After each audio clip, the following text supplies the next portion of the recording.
তো আসসালামু আলাইকুম গাইস, কেমন আছেন সবাই? আশা করি সকলে অনেক বেশি ভালো আছেন। আজকে আবার হাজির হলাম আরেকটা নতুন গল্প নিয়ে। আজকের গল্পের নাম I am right behind you. চলুন আর বেশি কথা না বলে গল্পটা শুরু করা যাক। একজন ছেলে বাসায় একা ছিল। হঠাৎ তার মেসেঞ্জারে একটা মেসেজ আসে, আমি জানি তুমি এখন একা, কিন্তু সমস্যাটা হলো ওই আইডি তার ফ্রেন্ড লিস্টে নেই। রিফাত ছিল ঢাকায়, তার পরিবার গ্রামে গিয়েছিল। রাত তখন 1টা।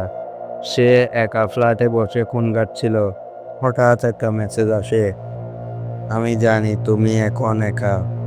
সে ভাবে কেউ মজা করছে। রিপ্লাই দেখে উত্তর আসে, তোমার বাসার দরজার তালাটা খুব দুর্বল, আজকে একটু পরীক্ষা করি। সে সঙ্গে সঙ্গে দরজার দিকে দৌড় দেয়। চেক করে সব ঠিক আছে, আরাম করে বসে। কিন্তু হঠাৎ তার মোবাইলে ভিডিও চলে শুরু করে, লাইভ ভিডিও যেখানে সে নিজেই শুয়ে আছে, যেমন কিছুক্ষণ আগেই ছিল। সে স্তব্ধ হয়ে যায়, ভিডিওটা কে নিচ্ছে। মাঝখানে একটু, এখন বলো, এইটা কি মানুষ করছে নাকি অন্য কিছু?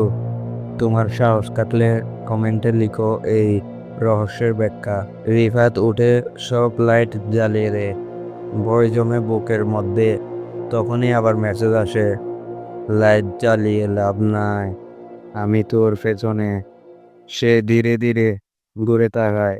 এর পরের পার্ট দেখতে চাইলে কমেন্টে লিখুন পার্ট 2।